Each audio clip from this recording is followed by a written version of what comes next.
নির্বাচনের আরো খবর। খাগড়াছড়ি আসনে যাচাই বাছাইয়ে বাতিল হয়েছে 7 জনের মনোনয়নপত্র, বৈধ হয়েছেন 7 জন। আরো জানিয়েছেন সহকর্মী নুরুসফা মানিক। খাগড়াছড়ি আসনে যেসব প্রার্থীরা মনোনয়নপত্র জমা দিয়েছিলেন তাদের আজকে যাচাই বাছাই অনুষ্ঠিত হয়েছে রিটার্নিং কর্মকর্তার কার্যালয়ে। জেলা প্রশাসক এবং রিটার্নিং কর্মকর্তা আনোয়ার সাদাত যারা প্রার্থী হওয়ার জন্য মনোনয়নপত্র জমা দিয়েছিলেন তাদের উপস্থিতিতে কিন্তু আজকে সকালে যে সম্মেলন কক্ষ রয়েছে সেখানে সেই সব তথ্য যাচাই বাছাই করা হয়। এবং আমরা এখন পর্যন্ত যে তথ্য পেয়েছি সেটি হলো 15 জন প্রার্থীর মধ্যে যারা 15 জন মনোনয়নপত্র জমা দিয়েছিল তার মধ্যে 7 জনের প্রার্থীতা বৈধতা করা হয়েছে এবং 7 জনের প্রার্থীতা বাতিল করা হয়েছে। এবং একজনের, যিনি মুসলিম লীগের প্রার্থী মোহাম্মদ মোস্তফা, তার প্রার্থীতা স্থগিত করা হয়েছে।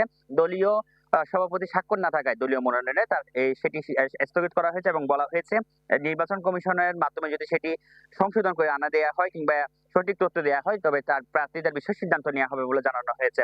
এবং যারা মনোনয়নপত্র এখন পর্যন্ত বৈধ হয়েছে তার মধ্যে বিএনপির প্রার্থী ওয়াদুদ ভুঁইয়া, জামাত ইসলামের প্রার্থী ইয়াকুব আলী চৌধুরী এবং ইসলামী আন্দোলনের কাউসার আজিজি সহ অন্যান্য আরো 4 জনের, মোট 7 জনের প্রার্থীতা বৈধতা ঘোষণা করেছে মনোনয়নপত্র জমা দেওয়ার পরে। এবং 7 জন যাদের বাতিল করা হয়েছে তার মধ্যে অনেকের কিন্তু যে 1% স্বতন্ত্র হওয়ার ক্ষেত্রে যাদের 1% ভোটারের তালিকা দিতে হয় সেখানে কিন্তু তাদের তথ্যের গরমিল থাকার কারণে বাতিল করা হয়েছে।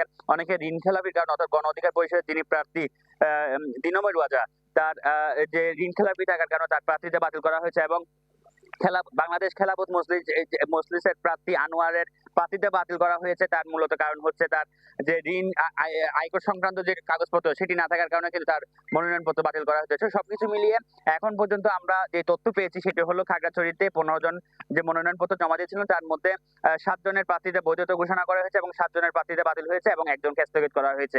এই ছিল আমার কাছে যাচাই বাছাইয়ের সবশেষ খবরাখবর। নতুন এবং ফিরে আসা গ্রাহকদের জন্য নগদে চলছে ক্যাশব্যাক সহ প্রতিদিন হাজারো উপহার জেতার সুযোগ। হবে আশা আর ফেরা, সারপ্রাইজ সেরা।